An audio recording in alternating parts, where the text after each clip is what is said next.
இரண்டாவது முறையாக எலாய்ஸ் பெரி அதிரடி வீணாக போனது. சூப்பர் ஓவர் வரை சென்று பெங்களூரு அணி தோல்வி.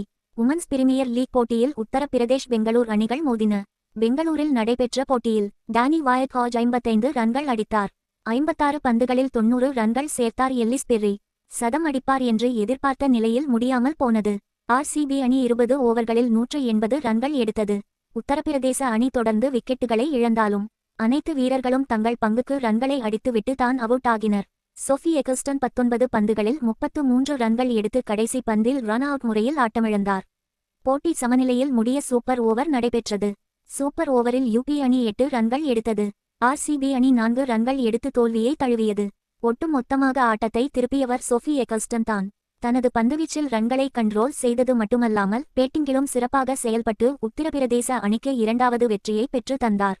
பெரிதும் எதிர்பார்க்கப்பட்ட ஸ்மிருதி மந்தன கடைசி 2 போட்டிகளாக சொதப்பி வருகிறார்.